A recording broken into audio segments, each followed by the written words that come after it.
Kenya's longest river runs through the land where my parents were born. The Tana River snakes along a border between Garissa County and Tana River County. It separates northern Kenya from what many Somalis call down Kenya. A Kenya that for decades they couldn't identify with. A Kenya with its own history. But we have our own history too. My name is Zikra Sala.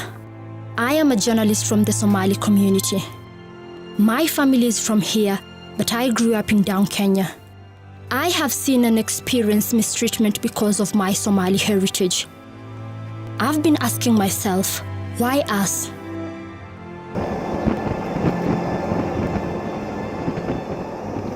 That's why I'm going back to Garissa County, hoping to reconnect with my extended family and find out what set the tone for why we have always been treated differently than other Kenyans. That's led me to a part of our own history that's slowly being forgotten.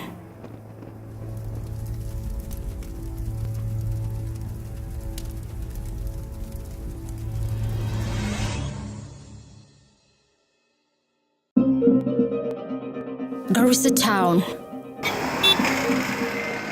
The capital of Garissa County is a town on the rise. It's sprawling and busy. Not quite what I had remembered when I would visit as a young girl. The rush hour is like many others in the country. That's hard to imagine, considering that 10 years ago, Garissa County didn't have more than 3 tarmac roads. Things have changed. The legacy of marginalization that this part of the country faced for 50 years of Kenya's independence is now being countered by new buildings and a chance for people to prosper.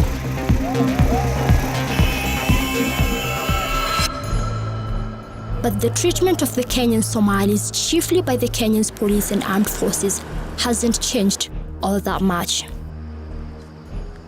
This footage was shot in April 2014. The police were out in force on the streets of Nairobi in an operation to allegedly weed out Somali refugees. What came of this was days of harassments and arrests, and a treatment of people based on identity that the old and the people my age can identify with. One such person is Isaac Mohammed, a taxi operator in Garissa Town. He has also suffered violence in the hands of the police many times, but he will never forget one such incident in November 2011. Tulipigwa hata ukiwa na ID ama usikuwe na ID, hata ukiwa kwa nyumba ama ukiwa nje. Walinilaisha kwa mtaro maji. Nilipigwa hata ndio kichwa yangu kutoka siku hiyo. Sisikia hata mzuri kwa kichwa hii.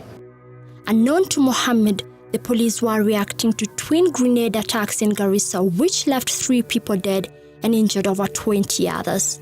The events of that day still haunt him. Tunatakanga kama mtu alikufa, aliwawa, maserikali waangalie. Naona? Lakini sio ati mtu ambaye ako kwa nyumba inapigwa, mtu ambaye ako kwa kazi yake inapigwa, kuchomwa duka, kuporwa duka mali ya mtu, hiyo sio mzuri. Hiyo kitu ambaye anaweka watu chuki sana. Mohammed says he holds no grudge or resentment towards the police despite what they did to him. Sasa sina shida na mtu yoyote na serikali wala watu yoyote. Because nagangana tu na posha watoto yangu. Mohammed does live in fear of the police though, and the nature of his work makes it impossible for him to avoid the police. Hata kutembea na tuktuk, hawezi kujua askari gani ndio kwa barabara. Hata ukikuta AB, anakuuliza license, anakimbia kwa insurance. During my stay here, I witnessed multiple scenes of what looks like harassment by the police. Traffic stops like this one, turning into minutes of degrading abuse. Seeing such scenes in my home county saddens me. If this can happen in broad daylight, I wonder what happens at night.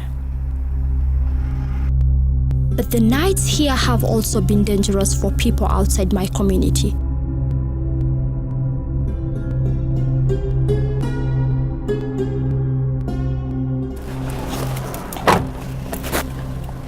we have decided to do a night patrol here in Garissa town so as to see how things are. Violence which has boomeranged back to us in days of collective punishments, a violent series of events started just like this on the night of 9th November 1980. On that night, which was a Sunday, a group of civil servants were gathered at a popular joint in Bulla Karatasi, one of the villages in Garissa. The place was favorite to many government workers. At around 8:30 p.m., everything changed. Without warning, a group of armed bandits raided the bar and opened fire. Those who could run, ran, but others were killed where they stood. By the time the raid ended, 5 people lay dead. They were identified as Devo Pio, a personnel officer in the office of the Provincial Commissioner in Garissa, Gerald Monzia, an employee of the Ministry of Works, Paul Langat, a game warden, Frederick Haule Bondokufa, a graduate teacher at Garissa Secondary School, and Osman Salale, a Kenyan Somali. The Standard newspaper of November 11, 1980 reported that the bandits then set several houses on fire near the scene of the shooting. They were led by Abdi Mudhowe, a man the Standard called a notorious shifter leader. I knew him because he was married to my cousin. He was married to my third cousin. A nice, very simple, affable guy who was in Garissa, but he was a poacher. Story has it that they crushed his manhood. And he said, I have nothing to live for, and I'll keep on seeking my revenge until I die. He had no mission other than to exact revenge for the torture that was visited upon him. He probably killed in excess of 40 officers in the system that time by ambushing the police, ambushing the military. The government's response was swift. That same night, the then Northeastern Provincial Commissioner Benson Carrier declared a state of emergency in the entire province and placed the area under a 12-hour curfew from 6 p.m. to 6 a.m. Now that night is when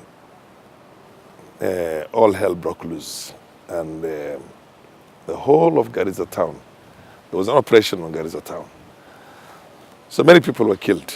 They were killing, soldiers were shooting anything in sight. They took the whole of the town and brought them to the Garissa primary school grounds. Every Somali, civil servant or no civil servant, politician, businessmen, all of them headed into those grounds.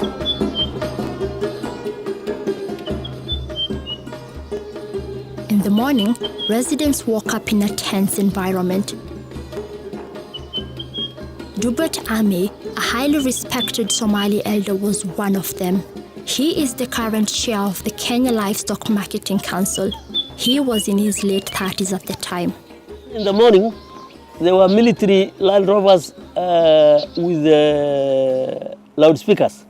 They said everybody should come to Garissa Primary School. I remember when I walked from where I slept, which is not very far from the Garissa Primary, I actually developed fear. The army, which is supposed to defend us from external forces, mounting 3-4 Land Rovers, going around calling people to come to primary school, I did not receive it well. Dubert obeyed the orders anyway.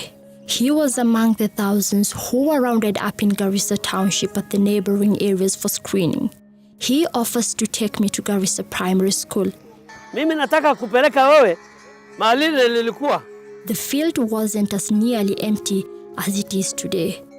After a brief chat, we head to the spot where he remembers to have sat. I was here, and then in the morning, are you seeing how direct the sun is? This is the place I was sitting among many people. In the morning, we were told to face the sun. And then when the sun changed its course to the west, we were also told to face the sun.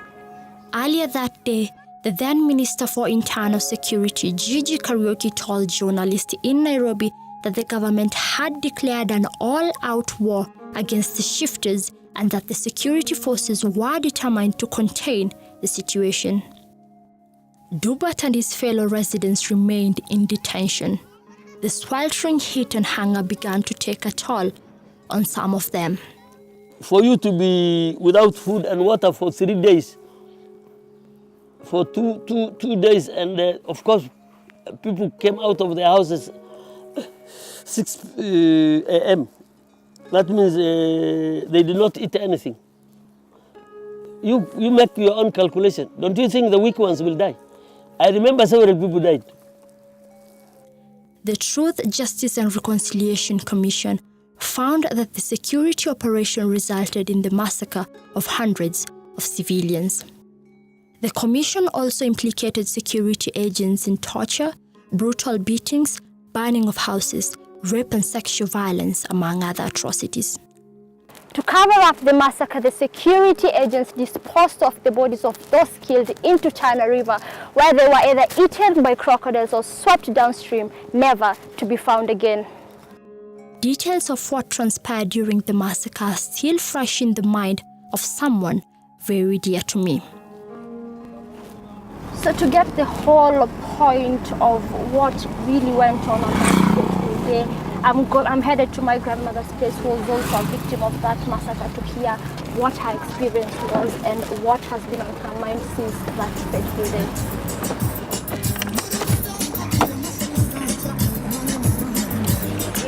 My maternal grandmother lives in the outskirts of Garissa town. I'm excited to be seeing her again after a long time.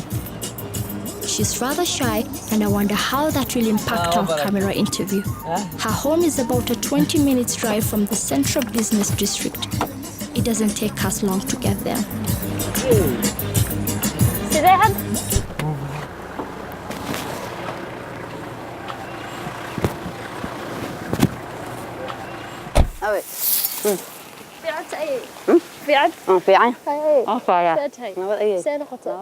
My grandmother has always loved cleanliness, a virtue I believe she passed on to me.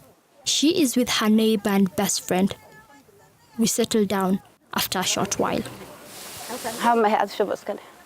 I ask her what she remembers on the day military rounded up residents at Garissa Primary School. بس قبل ما أنا لا كحيو أنا قبل نافذة هوية يا بريد الله هذا الشيء قبل أسمع ركتين هوست على النافذة لقمت الجوان كعمها الجوان وأنا لا كحيو مركز كمان جدا أنا لكي مني ما كانوا بقى يا جوجي ماشي ولا جوجي ده يا جوجي ده قال أكتر إلهي أدل ماشي مركز ده كلا دمان هيا قاعدي أون المهي وحلا هلا كسلاي العانت حاملة ده ماشي أكون أشياء قبلها ماشي الوقوف صدق. Grandmother was lucky. She did not experience any sexual violence, something she still thanks God for to date. She recounts to me what happened at the popular bar in Bulla Karatasi. The bar was owned by a woman called Wanjiru Kibobo.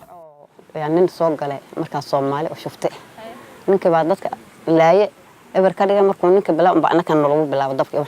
At this point, my grandmother's friend jumps in. من هذا مدوب هاي اللي قاعد سنة.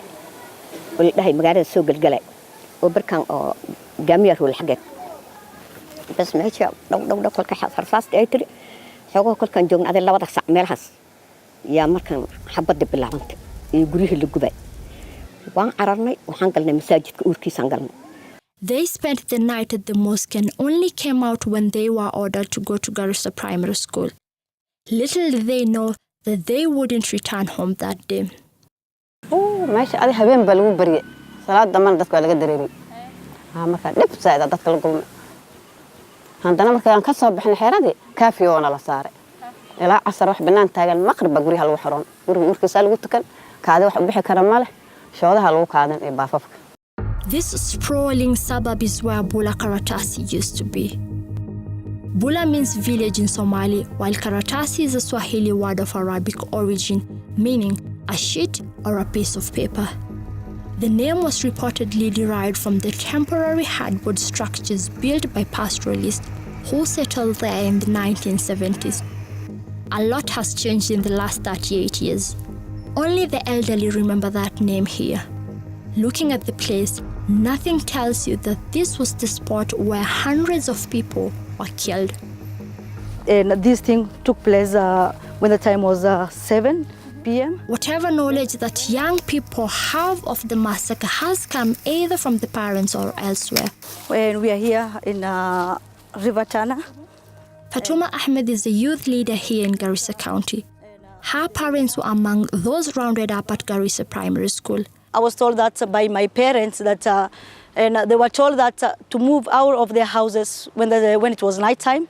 But later on, and some bullas came out and they were taken to Garissa Primary grounds. They were being tortured by the security team, and till they were even taking their urine as water, as the source of water, because they didn't have anything to eat. I asked her whether her parents knew the cause for their torture. They didn't know what happened, just because that was a discrimination from the national government. Mohammed says his parents were also at Garissa Primary School that morning. But like the place itself, it's hard to tell from his story what exactly happened.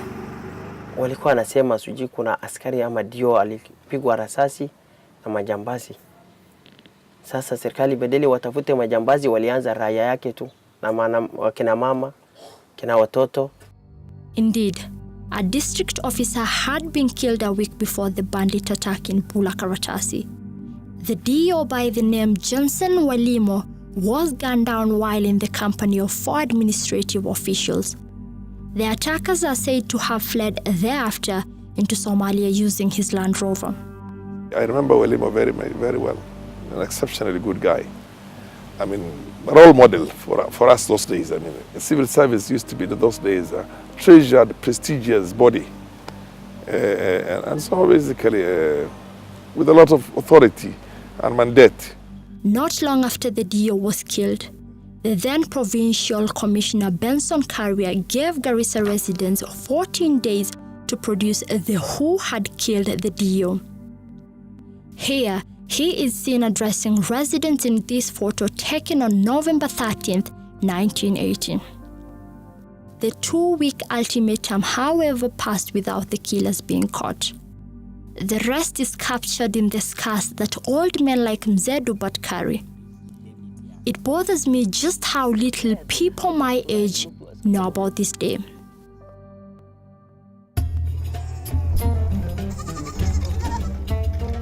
In my quest to find out how much young people know about the Bulla Karatasi massacre, I decide to visit the Garissa Public Library.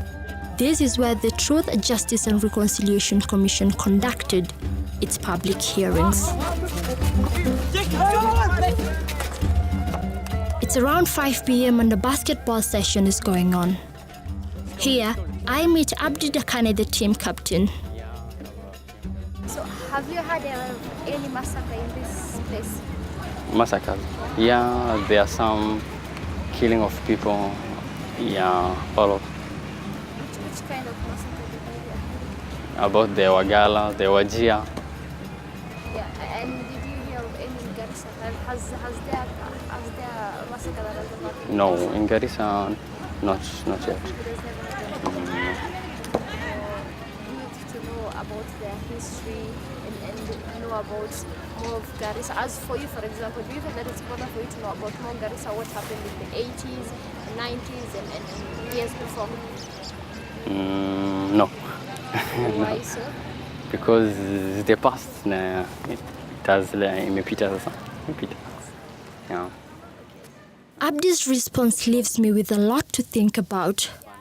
Could it be that he doesn't know about Bulla Karatasi massacre because he isn't interested? Or because the environment he lives in doesn't allow him to? It's a question I posed to Rongo University Chancellor Professor Mohammed Ilmi. I met him in Garissa as he was doing a research project. Your generation is called the Z generation, the digital. So they are not, anybody who's born 2000 today is 18 years old. Yeah. And if you tell them about not even atrocities in Kenya, the Saba, that happened in Nairobi, the second liberation, nobody knows. Yeah. And very few people have actually documented that. So this is a generalized problem. It's not only something that is exclusively to Somalis. The new generation is not concerned because they don't talk to anybody. They talk to themselves. Yeah. If you when you're at home, do you talk to your mother, or you're most of the time on the Facebook, or catching up with a friend in WhatsApp? So this is that answer feels a little too straightforward for me. There are more factors at play. I learned this from the minister in charge of tourism in Garissa County during a visit to the Community Cultural Center. This is called cord, and it's usually tied on the neck of a camel. The purpose is to guide the camel. It's not all of them. You will only fix the one, which usually is the one guide. In an animal, you usually have one which is always good in guiding the others. So when they walk, it will make sound like this. So it guides others also, they follow. And in case sometimes they disappear, and the herder or the camel herder could not find the animal, he traces the animal through the sound. What they hear, you can hear, and you can follow them, so they can retrace them. So it's very important. And the purpose of this center is to promote and retain our Somali heritage. This one is used to put on the shoulders by men. Every cloth have specific function for specific events. And every Somali, akiona tu nguo anajua this person is going for certain event. So it have a lot of communication. So this is what you call communication through visual communication. You communicate by the way you dress. Besides the cultural center, the county government has established cultural programs in schools. So why we are choosing schools and to introduce is because at that age, if a child appreciates their culture, then it will be easy for them to sustain. But that is not enough according to Fatuma Ahmed. We don't have those sites whereby at least we can go and learn more about the background of our region, the background of our counties. Yeah. It's important. Yeah, it's important just because we know nothing about our ancestral nini. Because we used to hear that there was a Garis Guai. Yeah, that time of Garis Guai. We only hear of Wagala Massacre, and yet we have nothing to say that or to argue with and say that it's ABCD. It happened on this in this year, and ABCD took place, and who did ABCD? We cannot even argue. They have a memorial. They have a memorial center for Wagala Massacre. For us in Garissa, we have one. But I think it's something that we are likely, obviously, we must discuss and establish a memorial center whereby people, if they come, they can remember. Currently, we don't have it. People know it through words of mouth that we have in this place. People who have been massacred. When you have a physical building, you can ask, this building is for what? Then you can get us, and then you can develop the interest to know more. I think it's a very important thing we must start and establish. That establishment, however, is subject to the county government's priorities and availability of funds. When people lack basic things, it becomes difficult to invest on establishing historical sites. I think one of the factors why we don't have this thing is our priorities currently, tie our hands. When you lack water, you cannot talk of having a historical site. But definitely, I know this thing time will come when you have, when we clear with other priorities, we may have establishing historical sites for whatever reason. But the important is that everybody should know the history. But lack of historical sites isn't the only hurdle facing young people in Garissa County. Official documents of the region's history are largely non-existent. Professor Mohammed Ilmi partly blames it on illiteracy. This area has a historical marginalization. So the level of education, illiteracy level here is about 70–80%. So if you have 80% people illiterate, who's going to write? The only people who can write that history are the Somalis themselves, academics from the Somali community. But even if the academics did write, there would still be another challenge. You see, even publishing a book is not an easy thing. It costs a lot of money. I've written a book myself, but this book is up to today with the publisher because of cost. Today, me, I can write a lot of things, yes, but do I look for the school fees of my children or I write down something? Yeah, it's not easy. Yes, but if somebody comes and says, okay, Prof, come, we'll pay all that and then we'll take care of you. I can write a lot of things. There are people who can write. But you see, will you fend for your children or you write history? Which is easier? Ilmi is doubtful, but it is possible. Salah Abdishek is an accountant by profession.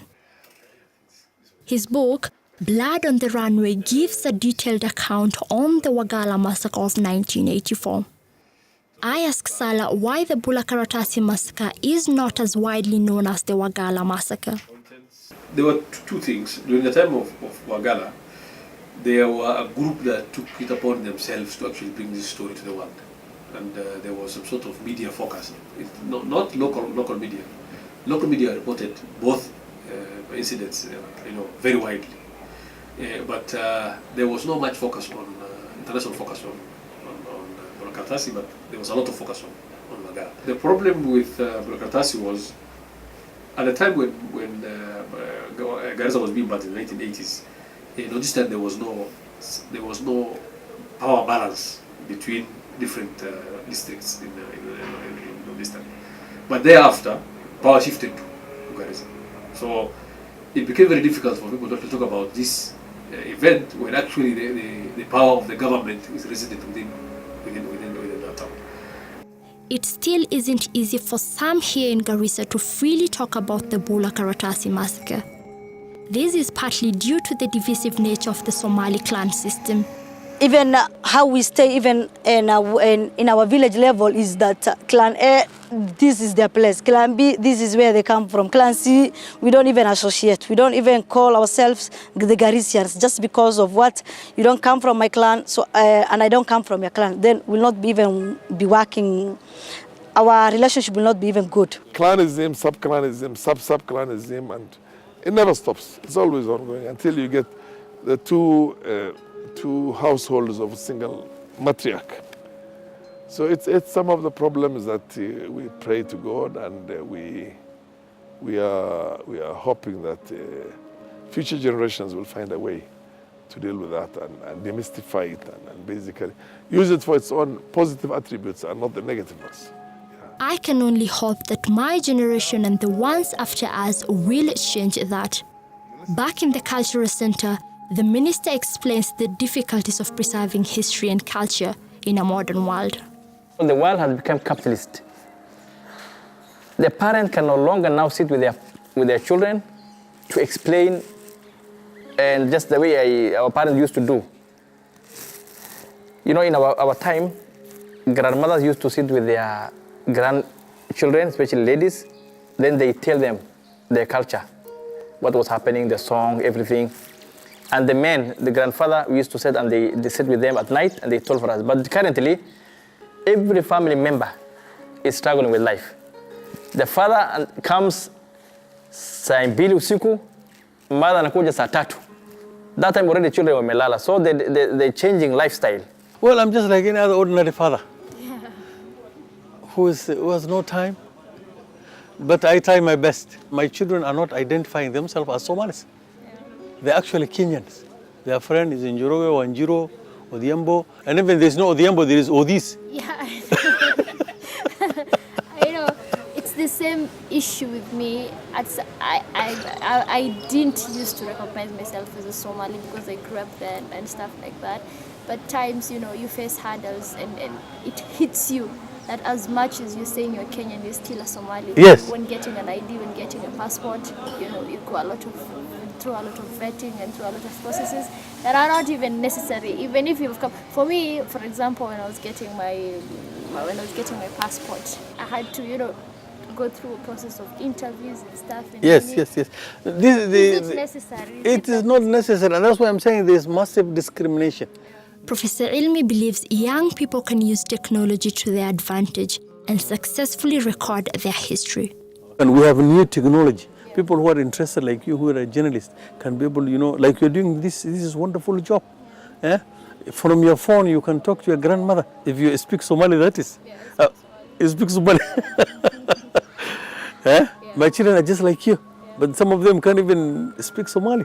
So you go to your grandmother, talk to her, tell me how it was in the old days. على الحمى سايد مرق كان صوته هاتو dadka muslimiinta si laga yeelay dad muslimka la xilmadaha muslim ee gaal wuxuu dadku xiran u ku wada jiray eber ma laga dhigay dadna waan u dhamaaday dadka kale uu ka soo baxo guryahan waa la gubo guryaha dekan marka guryahan naga haato ay gubteen. Sometimes if you are treated so badly, you become rebellious, you become defiant, you become very cruel, and that is what has been done to us.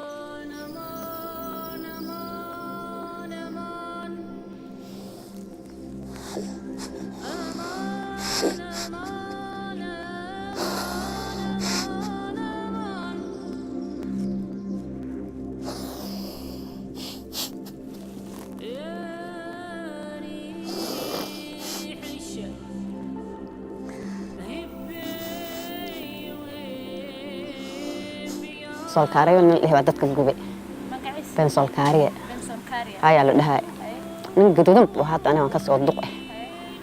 Karia was the then Northeastern Provincial Commissioner. I called him to seek his response to his alleged role in the massacre. Hello, can you hear me? My name naitwa Ikrasala. There's a story I'm doing on Garissa massacre. Na nimeongea na watu kutoka Garissa and wameshinda wakitaja jina yako and they were saying that you were involved in the massacre in 1980. Uliza also the president. You are the PC, right? If you have anything, okay. Any questions concerning provincial administration, contact permanent secretary. Our experience as a people over time, however, is also laced with moments of pain and suffering. We started our existence as a nation seeking to establish our sovereignty and territorial integrity. In the course of this struggle, lives have been lost and property was destroyed and civilians have suffered. To this day as a nation, we are still plagued by painful memories of unresolved murders, the existence of torture chambers and detentions without trial, events such as the Wagala tragedy, and violence against the proponents of expanding our democratic space. And all actions that have at times failed to recognize the civil and human rights of Kenya's citizens. These have shaken the nation, excluded some Kenyans from the full promise of citizenship, and fractured our national fabric. That apology must go with something else. Apology is just, I'm sorry, it's not enough. Is this position, I think it's a policy position where they don't like to acknowledge the errors of the past. The president the other day said he gave a half-hearted apology. He said there will be a compensation, but nothing has come out so far. And then we'll just go back to the same position.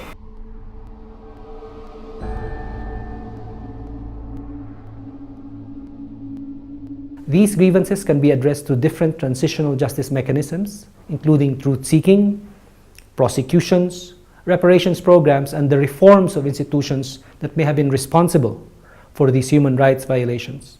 Without addressing these grievances, these violations could recur, and these violations could lead to violence and conflict. If you read the TGFC report, that report is detailed and it has a lot of information which is not in the public debate. Kenya has embarked on a national dialogue process. This process is important. It's an extension of the truth, justice, and reconciliation process that began in 2008 after the 2007 post-election violence. Through this national dialogue process, we hope that we can reach out, that Kenya can reach out to communities such as those in Bulla Karatasi who have suffered exclusion, who have suffered marginalization, and who have been victimized over the years. Through the process of national dialogue and reconciliation, it is important for such communities to at least receive not only reparations, but that they can be assured that there will be non-recurrence of these violations. I'm worried that the apology that those I have spoken to hope for will be made to people who don't even know what happened. Mzee Dubat is struggling with another question. Can he forgive what happened? In Islam, forgiveness is one important thing. In our religion, we say if we don't forgive one another on the earth, God will never forgive us. If we don't feel mercy for one another on the earth, God will never feel mercy for us. In Islam, there is a lot of provision for forgiveness. In fact, those who forgive, we say those who forgive the offenders, God will forgive them.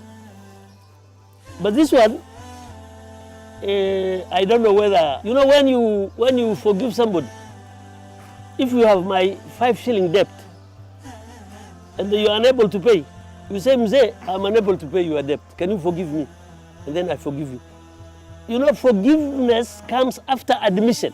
The Mau Maus were compensated the other day by the British, despite the... So I think physical compensation is good. At the same time, there must be communal compensation. That can be done, hand in hand. If you have lost your father, then it's only fair that you're compensated. Better schools, money as compensation. These and more might make the path to forgiveness less difficult. I have learned that there is more than one answer to dealing with what happened in Bulla Karatasi. I live here knowing what happened, hoping that my community will finally get justice, but worried that the river between our two Kenyans doesn't wash away memories that have made us.